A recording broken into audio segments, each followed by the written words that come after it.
Hi guys, I'm Josie Fernandez po and magandang buhay po sa lahat ng mga OFW po sa ang sulok man ng mundo. Gusto ko lamang pong batiin lahat ng mga bumati sa araw ng aking kaarawan. Pasensya na po kayo kasi ngayon lamang po ako nakapag-update pero patuloy pa rin po yung pag-assist natin ng mga OFW distress kahit busy po tayo. So, nadagdagan na naman ang edad natin. Nadagdagan pero hindi pa tayo nakakahanap ng forever. So, wala akong pakialam kahit wala mang forever na dumating sa akin. Hindi naman ako susuko. Patuloy pa rin tayong lumalaban sa hamon ng buhay. Ganun talaga. Hindi naman forever or makakasama mo sa buhay ang dahilan kung bakit ka nabubuhay. Ang dahilan kung bakit ka nabubuhay ay si God. Kaya tuloy lang ang buhay kahit gaano kabigat ang problema mo na pinagdadaanan mo ngayon. Huwag kang susuko. Hindi dahilan ng isang tao or hindi dahilan ng isang problema para ikaw ay sumuko. At saka meron akong advice sa inyo. Huwag niyong gawing mundo ang isang tao sa buhay niyo. Kung magmahal kayo, dapat magtira kayo para sa sarili niyo. Huwag niyong ibigay lahat para hindi masakit sa inyo pag nawala ang isang tao sa buhay niyo. Anyway, mag-update na po tayo sa mga OFW distress. So, kamakailan po is merong nag-post at na-mention ako sa isang post na meron tayong kababayan na 5 OFW sa Riyadh. Sa Riyadh na naman, laging problema Riyadh. Tumakas sila sa kanilang mga amo. Itong 5 na ito ay iba't ibang amo sila, iba't iba din ang naranasan nila sa kanilang mga amo. Merong hindi pinasweldo, merong minolestya, merong minaltrato, lahat naranasan nila. So, ngayon nagpabalik sila sa kanilang mga agency. Nung nagpabalik sila sa kanilang mga agency, nung nandun na sila, akala nila ay makakatakas sila sa kanilang mga naranasan, sa kanilang mga amo. Pero nabigo sila. Pagdating nila sa kanilang agency, mas malala pa pala ang kanilang mga mararanasan. Humingi sila ng tulong pero walang tulong na dumating sa kanila. Kaya ang ginawa nila, nag-post na sa social media. Humingi sila ng tulong at sana yung video na nakapost sa social media, ang nag-post po ay ang kaibigan nila. So, nirepost ko na lang. Nilagyan ko na lamang po ng reaction. Sa ngayon po ay tumuloy sila sa isang kaibigan. Pero, advice ko lamang po sa 5 OFW na tumakas sa kanilang mga agency. Mali po ang ginawa nyo. Kung tumakas na po kayo sa inyong agency, hindi na po dapat kayo dumaan sa inyong mga kaibigan. Ang ginawa nyo po dapat ay dumiretso na lamang po kayo sa embassy or sa polo. Kasi po sila po ang makakatulong sa inyo at hindi po ang inyong mga kaibigan.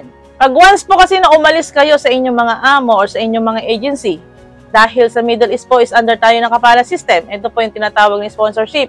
Meron po tayo kasing sponsorship na nakapaloob po sa ating ikama. Ang ikama po ay ito po ay ating resident ID sa bansang Middle East. Pag umalis ka po sa inyong mga amo, tumakas ka, automatic po ay mahuhurog ka. Ano po tong hurog? Hindi naman porket hurog ay criminal case na. Iba't ibang klase po ang hurog. Pero ang tawag po doon sa lahat ng case na yon ay hurog. Kung nakapag-login po kayo sa inyong mga AbShare, makikita nyo po ang inyong mga status doon. Status po ng inyong ikama. Meron pong, pag nakalagay po doon na absent of work, ibig sabihin ay hurog kayo. Pero pag ang inyong AbShare status ay nakalagay ay is valid, hindi po kayo hurog. Pag tumakas kayo sa inyong mga amo, tapos hinurog kayo, huwag po kayong matakot. Kasi may dahilan kung bakit kayo umalis, di ba? Pero pag hinurog ka ng mga criminal case, nakapatay ka, nagnakaw ka, or kahit anong mabigat na kaso, mag-ingat-ingat na po kayo sa paglabas. Kasi naka-report na po kayo sa Jawasat pagkaganon.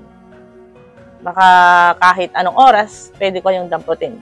So, pag tumakas ka at hinurog ka, huwag ka pong matakot. So, advice ko po sa ating mga household worker or yung mga OFW na umaalis sa mga employer, dapat po mag-report po agad sa polo para may report po kayo, para alam po nila.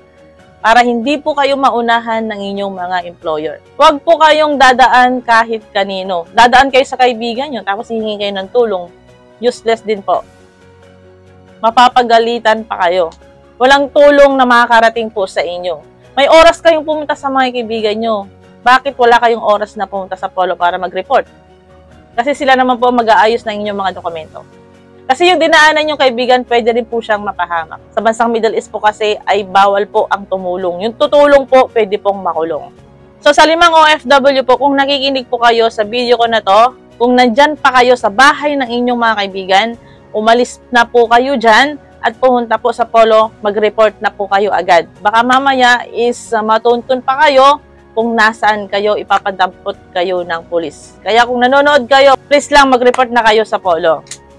Short video lamang po ang gagawin ko ngayon. Gusto ko lamang po kayong i-update at paalalahanan. Kasi hindi na naman maganda yung buwan ngayon. Napakadaming OFW distress, lalong-lalo yung mga finish contract. Sa Kuwait po, sa Kuwait, ang daming finish contract na hindi sila pinapauwi. Kahit anong passing report namin, follow-up, matitigas ang mga employer. Aside doon, hindi nakikipagtulungan ang kanilang mga agency. Kaya kawawa lang si worker na nag-a-update sa kanyang sitwasyon.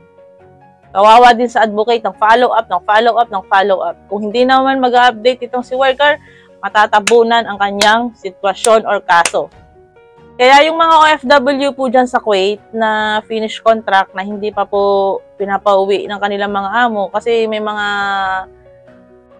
kababayan tayo na finish contract na sos ang ginagawa ng kanilang amo, binebenta sa ibang employer.